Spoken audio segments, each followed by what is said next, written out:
ബാലുശ്ശേരിയിൽ petrol പമ്പിലെത്തിയ വാഹനത്തിനാണ് തീപിടിച്ചത്.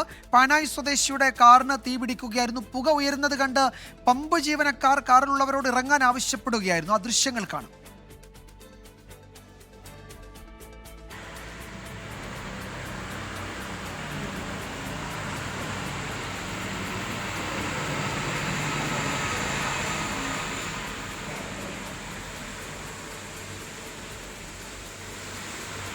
നിഖിൽ പ്രമേഷ് വിവരങ്ങൾ നൽകും. നിഖിലും, ഇത് വലിയൊരു അപകടത്തിലേക്ക് പോകേണ്ട ഒരു സാഹചര്യം അവിടെ ഉണ്ടായിരുന്നു. പമ്പിൽ വെച്ചാണ് ഈ വാഹനത്തിന് തീപിടിക്കാൻ ഒരു സാധ്യത ഉണ്ടായത്. എന്താണ് അവിടെ സംഭവിച്ചത്? എല്ലാം സുരക്ഷിതമാണല്ലോ കാര്യങ്ങളൊക്കെ, അല്ലേ?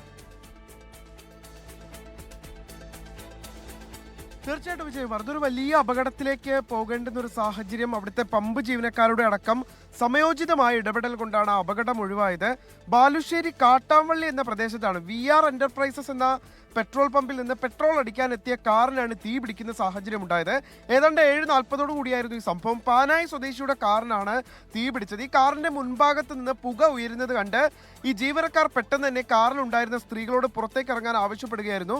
ഡ്രൈവറും സ്ത്രീകളും അടക്കമുള്ള ആളുകൾ പെട്ടെന്ന് തന്നെ പുറത്തേക്ക് ഇറങ്ങുകയും ഉടനെ തന്നെ ഈ ഫയർ എക്സ്റ്റിങ്ക്വിഷർ ഉപയോഗിച്ച് ഇവിടുത്തെ ജീവനക്കാർ തീ അണയ്ക്കുകയായിരുന്നു. പിന്നീട് നരിക്കുനിയിൽ നിന്നുള്ള ഫയർഫോഴ്സ് സംഭവ സ്ഥലത്തേക്ക് എത്തിച്ചേർന്നു. ജിഷ്ണു, ഉണ്ണി, സത്യൻ, ബാലൻ എന്നീ ജീവനക്കാരാണ് രക്ഷാപ്രവർത്തനം നടത്തിയത്. ഈ അവിടുത്തെ തന്നെ ഒരു ജീവനക്കാരനെ ഇതേ തുടർന്ന് ശ്വാസം മുട്ടൽ അനുഭവപ്പെട്ടതിനെ തുടർന്ന് ഇയാളെ ബാലുശ്ശേരി താലൂക്ക് ആശുപത്രിയിലേക്ക് മാറ്റുകയും ചെയ്തു. മറ്റാർക്കും തന്നെ ശാരീരിക അസ്വസ്ഥത ഒന്നും തന്നെ ഉണ്ടായിട്ടില്ല. നിലവിലത്തെ സാഹചര്യത്തിൽ എന്താണ് ഈ തീ പിടിക്കാനുള്ള കാരണം എന്നുള്ളതും വ്യക്തമല്ല. വിജയകുമാർ, യെസ്, ഒരു വലിയ അപകടം ഒഴിവായതിന്റെ ആശ്വാസമുണ്ട്. നിഖിൽ പ്രമേഷാണ് വിവരങ്ങൾ നൽകിയത് കോഴിക്കോട്ട്.